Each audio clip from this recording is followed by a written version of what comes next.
আমি যে উপাদানগুলা ব্যবহার করছি সবই বিশ্বমানের। এখানে 1টা 2টা 3টা 4টা 5টা 6টা 7টা 8টা 9টা 10টা 11টা 12টা 13টা 14টা 15টা 15টা একটা 16টা আমার শুধু কেমিক্যালই আছে, আর অন্যান্য জিনিস তো বাদ দিলাম। এই 16টা আইটেমের কাজ জানতে হবে আমার। 16টা আইটেমের মধ্যে কোন গ্রেডেরটা ভালো, কোন কোম্পানিরটা, ওয়ার্ল্ডে কোন কোম্পানি এটা তৈরি করে, এগুলো সব একটা গবেষণার আউটপুট। হ্যাঁ, আমি তো এটা নিয়ে কাজ করছি, নতুন না, 2015 সাল থেকে কাজ করি আমি। আমার নিজের হাঁসের খামার ছিল 2টা। হাঁসের ডিমের পার্সেন্ট থাকতো 95%, 140 গ্রাম খাদ্য খায়।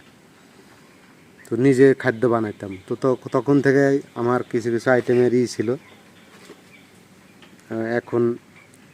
এখন আমার এই ব্রয়লার বাচ্চা তোলার পরে আমি হোঁচট খাইছি প্রথমেই। এমন কোনো দিন নাই যে বাচ্চাগুলা সুস্থ ছিল, পায়খানা এত খারাপ ছিল, অথচ কাজীর বাচ্চা, কাজীর ফিড। ডিলারে যা বললাম যে ভাই আপনার এই ফিডে সমস্যা থাকতে পারে, নাহলে এরকম হবে কেন, ও আমাকে পাত্তাই দিল না। তা আমিও তো কমই না, আমি মুরগি পালি ট্রায়াল বেসিসে রাখছি আমি। কিন্তু আমি এই যে মেশিন কিনছি, আমি এই 200 বাচ্চার জন্য আমি 1.5 লাখ টাকা খরচ করছি। আমি এই পাগল লোক, আমি এর আউটপুট দেখাই ছাড়বো। এই জন্য ভাই ফিডের দাম কত পড়ছে, কত, এগুলো আমি চিন্তা করি নাই। তাহলে তো আমি 200 মুরগির জন্য 11-12 বস্তা ফিড কিনে আনলেই হয়ে যেত। 40,000 টাকা হয়তো লাগতো বড় জোর। কী দরকার ছিল আমার 70,000 টাকা মেশিন কেনা?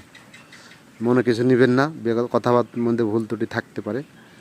আমি এখনও হিসাব করি নাই, আমি শুধু কিনে এনে লিখে রাখছি কোন জিনিসটার কি দাম, কত কেজি, কতখানি দেওয়া লাগে, এই নোট আছে।